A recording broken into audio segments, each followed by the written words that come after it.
Welcome to Voice of Stories. Discover tales that inspire, captivate, and bring words to life. Subscribe for unforgettable stories. The cramped living room of their modest apartment felt suffocating. Sarah stood facing her husband, David, her blue eyes shimmering with unshed tears. The late afternoon sun cast harsh shadows across their worn furniture, making the room feel smaller, colder. She could hear the steady rhythm of her pulse in her ears, the thumping heartbeat of a woman too tired to fight anymore, yet unwilling to give up just yet. At 28, Sarah still had a quiet beauty. Despite the exhaustion from long shifts as a hospital orderly, despite the unspoken pain, her wheat-colored braid swayed slightly as she shook her head, disbelief written in the lines on her face. "I can't believe you're not even trying to deny it anymore." Sarah's voice trembled, her fingers twisting around the simple gold band on her left hand.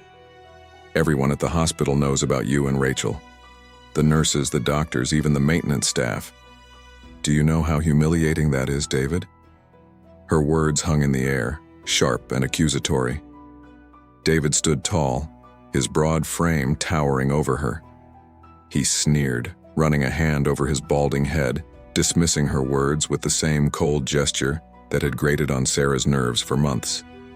The expensive watch on his wrist, a gift from his mother, gleamed in the late afternoon light, a constant reminder of the gulf between their lives, between who he had become and who she was. "What did you expect, Sarah?" David's voice oozed contempt. "That I'd stay faithful to some small-town girl? Some woman who scrubs floors and cleans bedpans for a living? Please." The words stung, but Sarah had grown accustomed to the cruel edges of his tongue. For 2.5 years she had tolerated his sharp remarks, his harsh dismissals.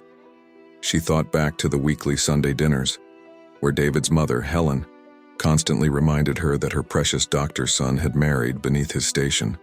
The subtle jabs, the condescending smiles, they were nothing new. "I thought we'd have a family," Sarah whispered, her voice breaking. "I thought you'd stop drinking, that we'd build a life together." David's bitter laugh cut through the silence, a jagged sound that seemed to break the air around them. "Love? Children? With you?" He took a step closer, swaying slightly as he did.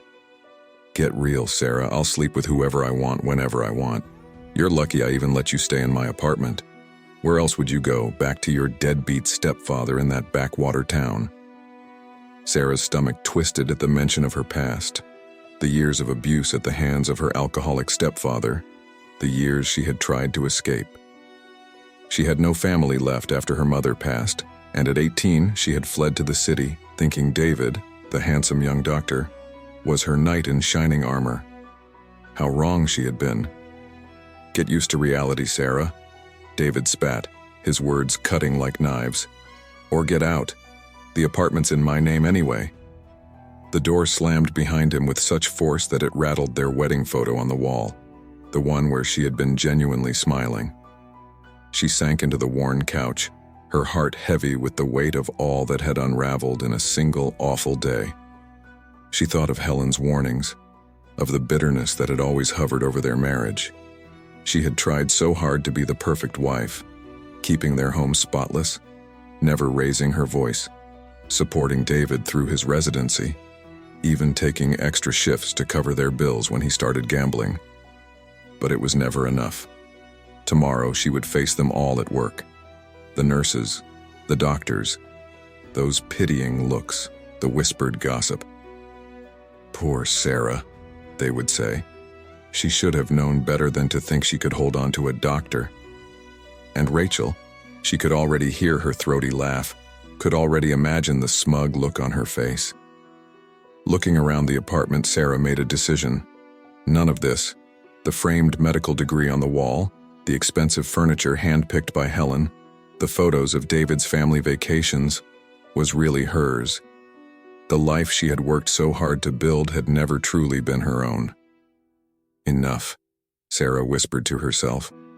Her voice was stronger than she expected, firm with a quiet resolve. "It's time to fight back." The hospital break room smelled of burnt coffee and antiseptic when Sarah pushed open the door. Her heart hammered in her chest as she stepped inside. Rachel, lounging at the table, gave her an amused look, her red hair perfectly styled despite the long shift. The fox-like green eyes sparkled with mocking amusement as she recognized David's wife. "Well, well," Rachel smirked, swirling her coffee.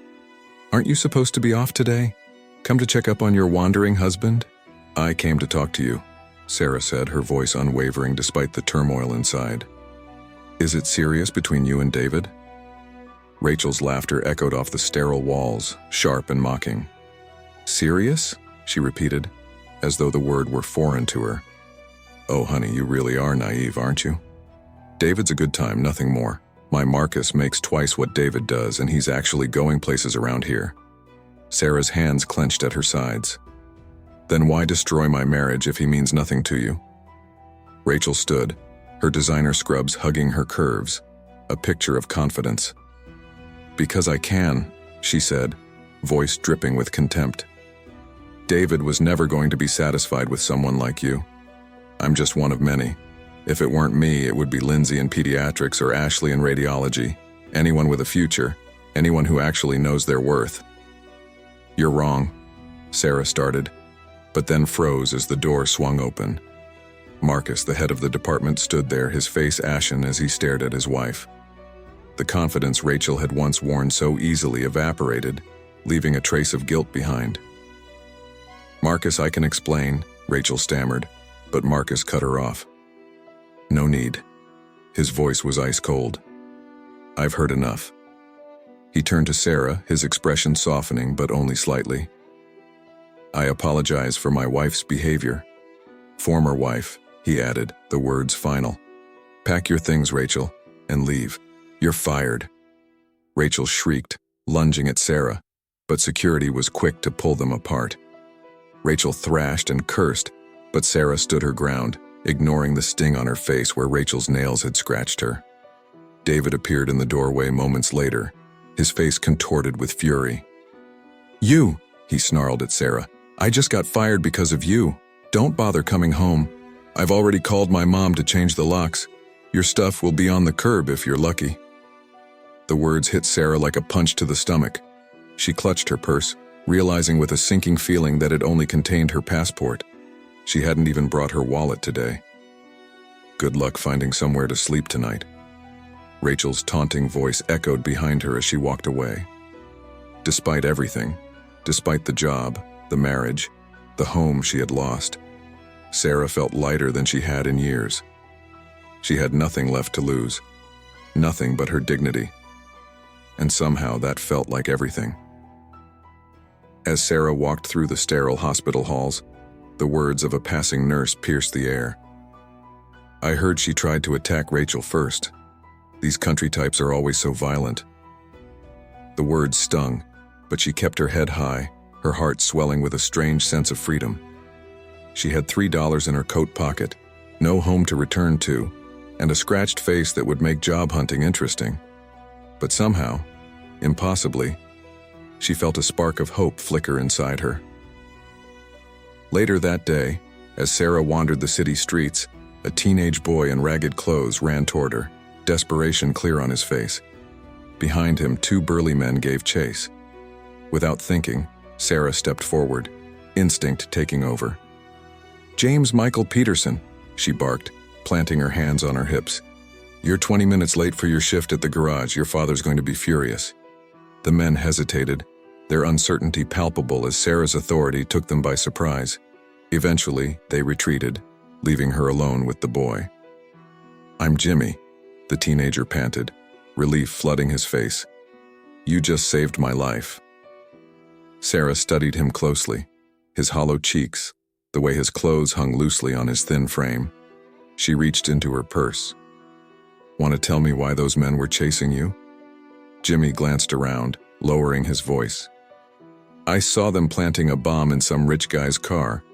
Warned him, but they've been after me ever since." He sighed, kicking at the pavement. "Can't go back to the group home now, they'll find me there." Her heart broke for the boy. "When's the last time you ate?" she asked. Yesterday, maybe the day before. Jimmy shrugged, nonchalant, but Sarah could see the exhaustion in his eyes. She thought about her remaining $3. It wouldn't buy much, but it was better than nothing. "I know someone who might be able to help," she said. Jimmy's eyebrows shot up. "You're having a rough day too, huh?"